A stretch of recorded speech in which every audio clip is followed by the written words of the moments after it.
ভগবানের প্রসাদ দিয়ে এই কাজটি সম্পাদন করা। যেহেতু ভগবান প্রতিটি জীবকেই সৃষ্টি করেছেন, যিনি সৃষ্টি করে তিনি তাকে নিয়ে ভাবে, যে সৃষ্টি করে না তাকে নিয়ে কেউ ভাববে? আপনারা গৃহস্থ মানুষ, আপনার সন্তান সন্ততি আছে, কে বেশি ভাবে? আপনারা, অন্য লোক, প্রতিবেশী, কে ভাববে? পিতামাতা, সে সৃষ্টি করেছে, অন্য কেউ ভাববে? ভাবলেও হালকা। তেমনি ভগবান আমাদের সৃষ্টি করেছেন ব্রহ্মার মাধ্যমে। মূলত ভগবান সমস্ত জীবের বিষ প্রদাতা পিতা। কৃষ্ণ ভগবদ গীতায় বলেছেন, সর্বজনীষু কন্তয় মূর্তয় সম্বন্তিজা তাসাম ব্রহ্ম মহজনীষু বিষ্পদ পিতা। হে অর্জুন, আমি সমস্ত জীবের বিষ প্রদাতা পিতা। কে? ভগবান। যেহেতু ভগবান প্রতিটি জীবের বিষ প্রদাতা পিতা, সেহেতু ভগবান আমাদের সম্বন্ধে বেশি ভাবেন, অন্য কেউ অত ভাবেন না। আমাদের কিসে কল্যাণ হবে, কিসে মঙ্গল হবে, সে কথাটি ভগবান আমাদের সুন্দরভাবে বিভিন্ন পুরাণে, বিভিন্ন শাস্ত্রে তিনি আমাদের বর্ণনা করেছেন। তা আমাদের উচিত সেই সমস্ত শাস্ত্রের, পুরাণের নির্দেশগুলো পালন করে ভগবানকে খুশি করা। পুত্র যদি পিতার সম্পদ ভোগ করতে চায়, পুত্রের কর্তব্য কি? পিতাকে সন্তুষ্ট করা। পিতাকে অসন্তুষ্ট করে পিতার সম্পদ ভোগ করবে, এটা ঠিক হবে? কোনো ঠিক হবে না। সে সভ্য সমাজে এটা মেনে নিতে পারে না। সে যদি পিতার কথা মতো শোনে, পিতাকে সন্তুষ্ট করে, তাহলে কিন্তু সে পিতার সম্পদ ভোগ করবে। আমরা যদি ভগবানের থেকে কিছু পেতে চাই, ভোগ করতে চাই, আমাদের উচিত ভগবানের আইনকে ফলো করা। ধর্মাম তু শাশ্বত ভগবত পুনীতম। ধর্মটা কি? ধর্ম হচ্ছে ভগবানের দেওয়া আইন। হ্যাঁ, দেশের আইন আছে না, দেশের আইন নিয়ে একটি দেশ চলছে, প্রজারা নিয়ন্ত্রিত আছে। ভগবানও আমাদের সুষ্ঠুভাবে পরিচালনা করবার জন্য তিনি আইন করেছেন, সেটা কি? ধর্ম। ধর্মাম তু শাশ্বত ভগবত প্রণীতম। ধর্ম হচ্ছে ভগবানের দেওয়া আইন। এই ধর্ম কোথায় কি করে লাভ করব? মহাজন যেন গতস্য পন্থা। মহাজনরা যেই পথে গমন করেছেন, সেই পথ অনুসরণ করলেই আমরা ধর্মতত্ত্ব জানতে পারব। ইচ্ছা করলে ধর্মতত্ত্ব জানা যায় না, বোঝা যায় না। ধর্মতত্ত্ব নিহিতং গুহায়া মহাজন যেন গতস্য পন্থা। যে মহাজনদের মাধ্যমে এই ধর্মতত্ত্ব জানতে হয়। যার জন্যই ইস্কন সারা পৃথিবী জুড়ে কৃষ্ণ ভক্তি প্রচার করছে। কি করে ভগবানকে খুশি করতে হয়, কি করে ভগবানের সেবা করতে হয়। আপনি ভগবানকে খুশি করতে পারেন, ভগবানের সেবা করেন, আপনি সমস্ত কিছু ভগবান থেকে প্রাপ্ত হবেন। পিতাকে খুশি করবেন, পিতার সম্পত্তি আপনি ভোগ করবেন। এটাই সত্য, এটা না মিথ্যা। এটা মিথ্যা নয়। তা আমাদের উচিত ভগবানকে সন্তুষ্ট করা। আর এই কলিযুগে ভগবানকে সন্তুষ্ট করতে হলে আপনাকে ধ্যান করতে হবে না, আপনাকে তপস্যা করতে হবে না, শুধু ভগবানের নাম করতে হবে।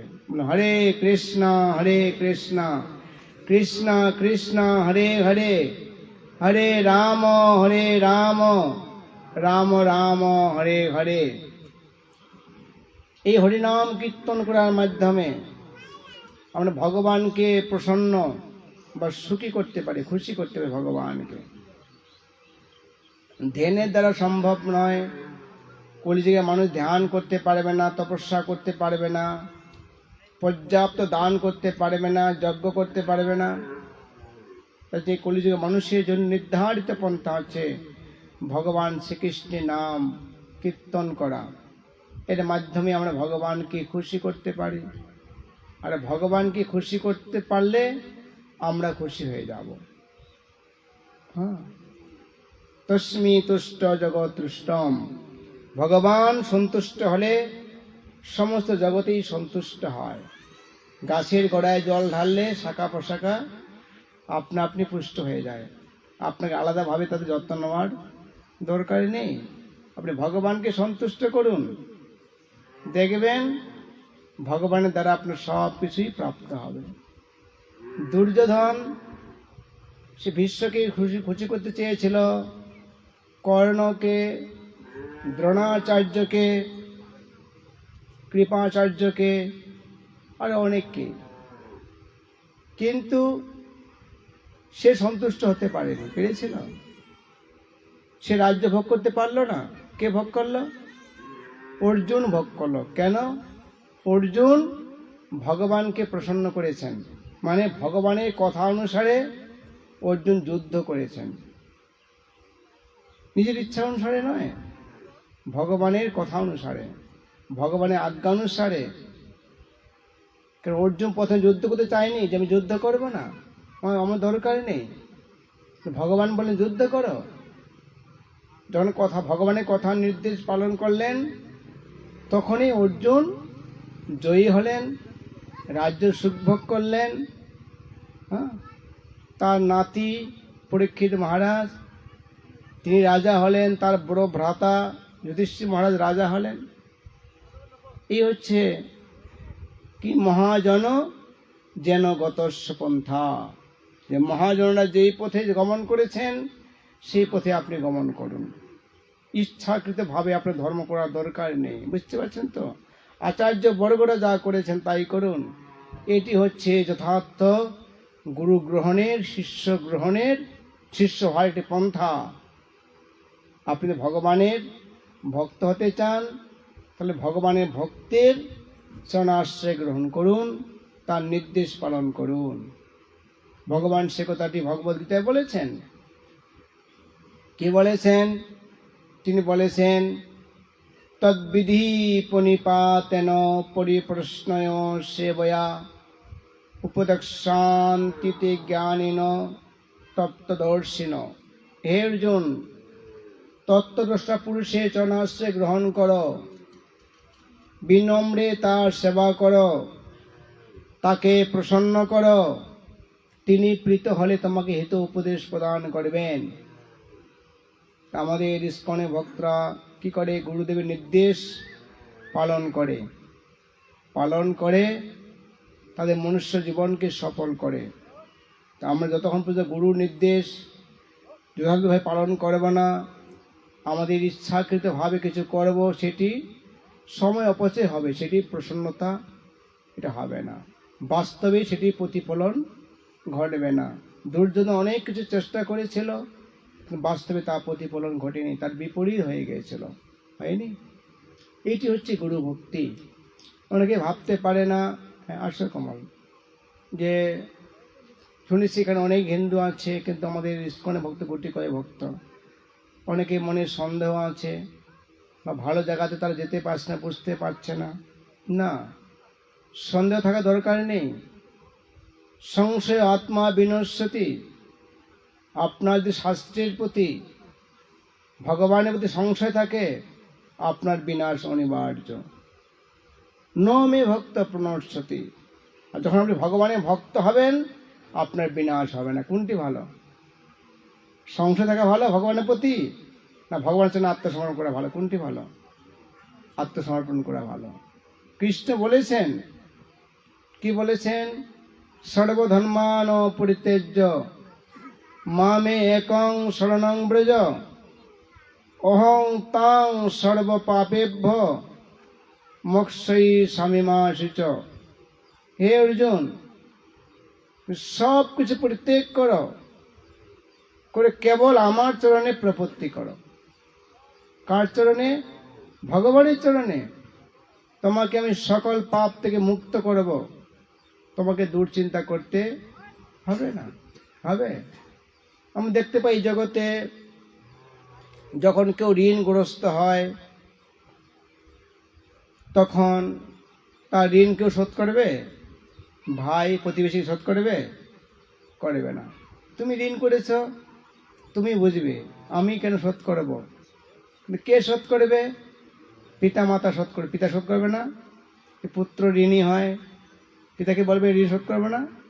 পিতা কে বলবে? পিতা বলবে ঠিক আছে, জায়গা জমি বিক্রি করো, তুমি ঋণ মুক্ত হও। করবে না? পিতা পুত্রকে ঋণ মুক্ত করবে, যিনি যথার্থ পিতা। আমার পুত্র ঋণ মুক্ত হয়ে যায়, আমি মরে গেলে তো সেই সম্পত্তি পাবে। তেমনি আমরা পাপের দ্বারা আমরা জর্জরিত, আমরা অনেক ঋণে ঋণী। দেব ঋণ, ঋষি ঋণ, ভূত ঋণ, আত্মীয় স্বজনের ঋণ, হ্যাঁ, অনেক ঋণে জর্জরিত আমরা। ঋণ না? আমরা প্রকৃতির কাছে ঋণী নয়? এখন আপনারা ইরি ধান করেছেন, কত টাকা জল দিয়েছেন, কত গ্যালন তেল কিনেছেন, তাই না? আর আষাঢ় শ্রাবণ মাসে দেবতারা বৃষ্টি দান করলো, তা আমরা কি ঋণী না? এখন তো কারেন্টের বিল দিতে হচ্ছে, তেল কিনতে হচ্ছে, আর আষাঢ় শ্রাবণ মাসে দেবতারা দিচ্ছে, আমরা ঋণী না? এভাবে আমরা প্রতিটি সময়ে ঋণের দ্বারা মুক্ত। কখনো দেবতাদের দ্বারা ঋণে আমরা আক্রান্ত, ঋষিদের ঋণে আক্রান্ত, ঋষিরা শাস্ত্র অধ্যয়ন অনুলেখন করেছেন, আমরা পড়ছি না। দেবঋণ, পিতৃঋণ, মাতৃঋণ, জীব জগৎ থেকে আমরা ঋণী। এভাবে আমরা প্রতি সময়ে ঋণী। আমরা ঋণের দ্বারা জর্জরিত, পাপের দ্বারা আমরা জর্জরিত। এই ঋণ থেকে যদি মুক্ত হতে হয়, ভগবান বলেন সর্ব পাপে ভব, তোমার যা পাপ হবে আমি তোমাকে মুক্ত করব। হরি বল। তা ভগবানের চরণে প্রপত্তি করা, এটা হচ্ছে বুদ্ধিমত্তা, এটা জ্ঞানবান ব্যক্তির কর্তব্য। ঋণ থেকে মানুষকে মৃত্যুবরণ করা উচিত। সমাজ তার জন্য প্রশংসা লাভ করবে যে লোকটা ঋণ করেই মরে গেল, ঋণ শোধ করলো না, বলবে না? তা আমরা দেবঋণ, ঋষি ঋণ, পিতৃঋণ, মাতৃঋণ, আত্মীয় স্বজন, কত ঋণে জর্জরিত। আমরা যদি ভগবানের চরণে প্রপত্তি না করি, আমরা কোনোদিন ঋণ থেকে মুক্ত হতে পারবো না। কেউ আমাকে ঋণ থেকে মুক্ত করবে না। ভগবানই ঋণ থেকে মুক্ত করবেন, তুমি আমার চরণে প্রপত্তি করো। যার জন্যই এই জীবনটা নষ্ট করা উচিত নয়। যতদিন আপনি বেঁচে থাকবেন ততদিন কৃষ্ণ কৃষ্ণ বলুন, কৃষ্ণের চরণে প্রপত্তি করুন, কৃষ্ণ নাম কীর্তন করুন, তাহলে জীবন আপনার সফল। আর কৃষ্ণ নাম করতে না পারেন, কৃষ্ণ চিন্তা না করতে পারেন, আপনার জীবন বিফল, আপনার জীবন সফল নয়। টাকা পয়সা ক্ষমতা মানুষকে সুখ দান করতে পারে না। এই জড়জগৎটা আছে দুঃখালয়ম অশাশ্বতম, এটি দুঃখের আলয়। টাকা হলে এক প্রকার দুঃখ, টাকা না হলে আরেক প্রকার দুঃখ। দুঃখ আপনাকে ছাড়বে না। ছাড়বে? কার দুঃখ নেই বলুন তো?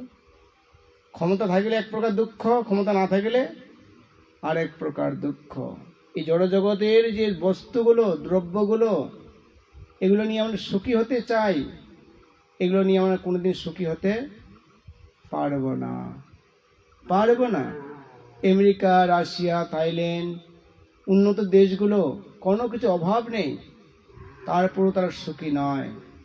আমেরিকা অত্যন্ত ধনাঢ্য দেশ, সারা পৃথিবীর মানুষ আমেরিকা দিকে তাকিয়ে আসে না?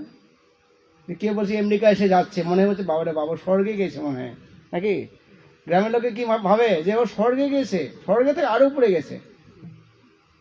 কিন্তু আমেরিকাতে সবচেয়ে মানুষ আত্মহত্যা করছে, জাপানে আত্মহত্যা করছে, উন্নত দেশ।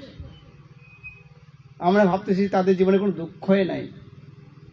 এত লোক আত্মহত্যা বাংলাদেশে করে না, অন্যান্য দেশে করে না, যে উন্নত দেশগুলো যেভাবে আত্মহত্যা করে মাতাল হয়ে পাগলের মতো তারা চলছে। স্কুলে ছাত্রদেরকে মেরে ফেলছে, এই তো মেরেই দিল কয়েকটা, এই জানি হয়ে যায় মাতাল। 18 বছরের যুবক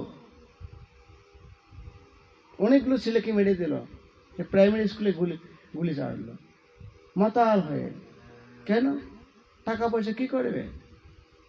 আমার যে বিশিষ্ট ব্যক্তি আছেন, এত টাকা, সে চিন্তা করছে, চিন্তা মরে যাচ্ছে, এ টাকা সে কি করে খরচ করবে, খরচ করে টাকা পাচ্ছে না।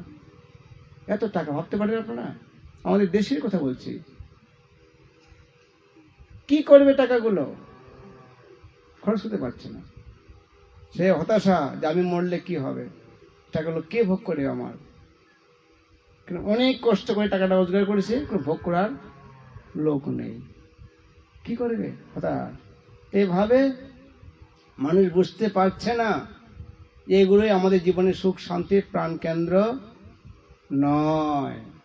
আমাদের সুখ শান্তির প্রাণ কেন্দ্র হচ্ছে ভগবানের চরণে প্রপত্তি করা,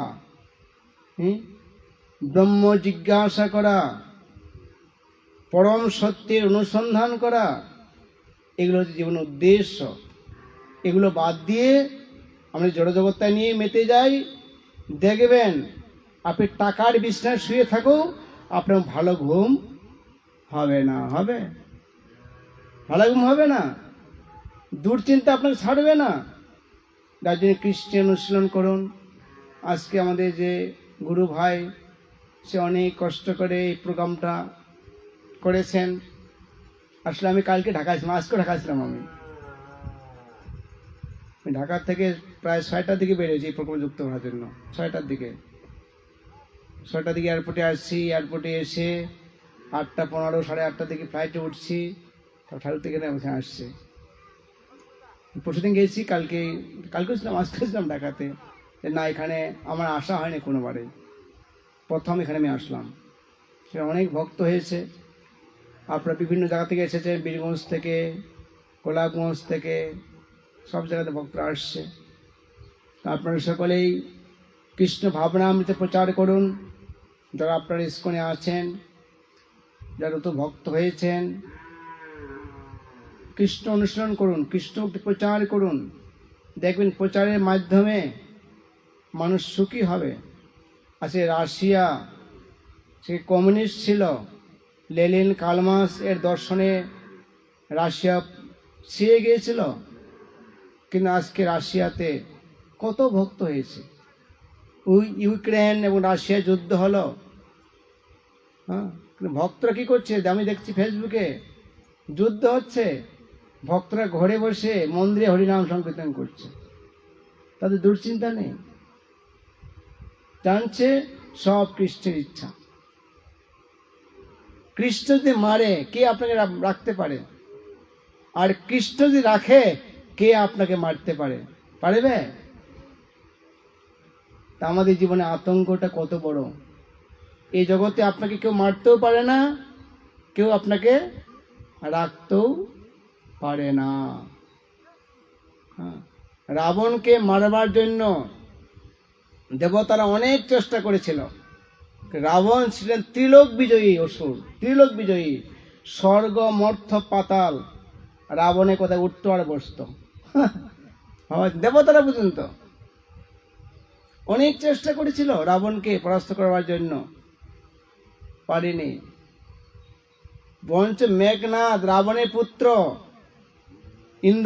ইন্দ্রাজকে পরাস্ত করেছেন, যার নাম ইন্দ্রজিৎ। রাবণ তো দূরের কথা, মেঘনাদ তার পুত্র ইন্দ্ররাজকে পরাস্ত করেছেন। স্বর্গের রাজা যিনি ইন্দ্রকেও পরাস্ত করেছেন এই মেঘনাদ। ভাবা যায়? সবাই জানতো যে রাবণকে কেউ মারতে পারবে না, সবাই জানতো এটা। হিরণ্যকশিপু তিনি কি অমরত্ব বর প্রাপ্ত হয়েছিলেন, চেয়েছিলেন পৃথিবীর ব্রহ্মাণ্ডের কোন জীব, দেবতা, অসুর, দানব পশু পাখি অস্ত্র তাকে মারতে পারবে না। হয়ে যায় দিনে রাত্রিতে মরবে না, তা বোঝা যায় কত বড় বর প্রাপ্ত। তারপরেও তারা কিন্তু জয়লাভ করতে পেরেছে। কোন অস্ত্রে মানুষ জানে বিষ্ণুর অস্ত্র আছে, কোন অস্ত্রে যেন না মারে, ব্রহ্মবল তথাস্তু। ভগবান নৃসিংহ অবতারে অস্ত্রের দ্বারা না, তার নখের দ্বারা, নখালয়ম, তার নখের দ্বারা হিরণ্যকশিপুকে ভগবান বধ করেছেন। বুঝে যায়? তো দেবতার চেষ্টা করলো, রাবণকে মারবে, পারেনি। কিন্তু ভগবান যখন তাকে রামচন্দ্র হত্যা করলেন, কেউ বাঁচাতে পেরেছে? কেউ বাঁচাতে পারেনি। এইটাই সত্য। আমরা অযথা কিছু হতাশা নিয়ে বসবাস করি, জীবনযাপন করি, তাই না? আমি আরো আশা করব কৃষ্ণের চরণে প্রপত্তি করুন। যারা নতুন করে এসেছেন এখানে, আমি বলবো একাদশী ব্রত পালন করবেন, তুলসীর সেবা করবেন, আর গৃহে বসে ভগবান শ্রীকৃষ্ণের দিব্য নাম জপ করবেন। যারা করছেন তারা ভালো করেই করবেন, হালকা করে করবেন না। কারণ হালকা করে ধরলে আপনি আনন্দ লাভ করতে পারবেন না। পারবেন? কৃষিতে ভালো কাজ না করে, ভালো না ধরেন, কৃষিতে আপনার ভালো ফসল আসবে? আপনি ভালো ফসল ঘরে আনতে পারবেন না। যত্ন করবেন, আপনি ভালো ফসল ঘরে নিয়ে আসবেন। অনেকে ভাবে যে আমি অনেক অমুকে অনেক দিনের ভক্ত, না, এটা দেখার দরকার নেই। কে কত পুরনো ভক্ত সেটি ভালো, আমাদের বুঝতে হবে যে যত পুরনো হবে তাকে অনেক কিছু কাজও করতে হবে। পুরনো চাইলে ভাত বাড়ে, আর পুরনো চাইলে ভাত কমে, তাহলে তো পুরনো চাইলে কি হলো? বুঝা গেল? যে যত পুরনো হবে সে তত বেশি সেবা করবে, সেবা করবে। অনেকের অনেক জায়গা জমি আছে, যত্ন করে না, ভালো ফসল ঘরে আনতে পারে? পারে না। আর অনেকেরই অল্প জমি আছে, যত্ন করে ভালো ফসল ঘরে নিয়ে আসে। যারা কৃষ্ণ ভক্তি করছেন, কৃষ্ণ বলছেন দৃঢ়ব্রতা এবং যত্নশীল। দৃঢ়ব্রত অবলম্বন করতে হবে, কৃষ্ণ ভক্তি যত্নশীল হতে হবে। দেখবেন আপনি ব্রহ্মচারী হন, গৃহস্থ হন, বানপ্রস্থী হন, সন্ন্যাসী হন, আপনি আনন্দ লাভ করবেন। আপনি কৃষ্ণ ভক্তিতে যত্নশীল হবেন না, দৃঢ়ব্রত হবেন না, আপনি কৃষ্ণ ভক্তি করেও আপনি আনন্দ লাভ করতে পারবেন না। আপনার হতাশা আপনার মধ্যে কাজ করবে, তাই না? তাই যে বেশি করে কৃষ্ণ ভক্তি করুন। আমি সকলকে ধন্যবাদ জানাচ্ছি। এখন আপনাদের অনেক কাজের সময়, তাই না? মানে একটু দিন মানে অনেক মূল্য কৃষকের কাছে। সকলকে ধন্যবাদ জানাচ্ছি। আবার সকলে কৃষ্ণ ভাবনামৃত প্রচার করুন, কৃষ্ণ নাম জপ করুন। আমাদের প্রমাদ গুরু মহারাজ ওম বিষ্ণুপাদ শিল জয়পতাকার স্বামী মহারাজ, তিনি আমাদের বাংলাদেশে জুলাই মাসে থেকে পদার্পণ করবেন। জয় প্রমাদ গুরু মহারাজ কি। গড়িয়ায় পদার্পণ করবেন না, যদি গড়িয়ায় গুরু মহারাজ বিশ্বলে এসে গেছেন, দক্ষিণবঙ্গে আসবেন। যারা দীক্ষার্থী আছেন তারা প্রস্তুতি গ্রহণ করতে পারেন এখন থেকেই, বুঝতে পারছেন? দীক্ষানুষ্ঠান হবে, গুরু মহারাজ দীক্ষানুষ্ঠান করবেন। হ্যাঁ, আমাদের গতকালকে আমাদের মিটিং হয়েছে গুরু মহারাজ আসার উপলক্ষে, যা আপনারাও সকলেই প্রস্তুতি গ্রহণ করতে পারেন দীক্ষার জন্য। হরিনাম ব্রাহ্মণ দীক্ষা, যাদের ভক্তি শাস্ত্রী হয়নি তা ভক্তি শাস্ত্রে যুক্ত হতে হবে। ব্রাহ্মণ দীক্ষা নিতে অবশ্যই ভক্তি শাস্ত্রী কমপ্লিট করতে হবে। আপনাদের সম্পর্কটা গভীর করতে হবে। জগৎ গুরু ছিল প্রভুপাদ কি, অনন্ত কোটি বৈষ্ণব বৃন্দ কি, সমাগত ভক্ত বৃন্দ কি, নিতাই গৌর সীতানাথ আনন্দে।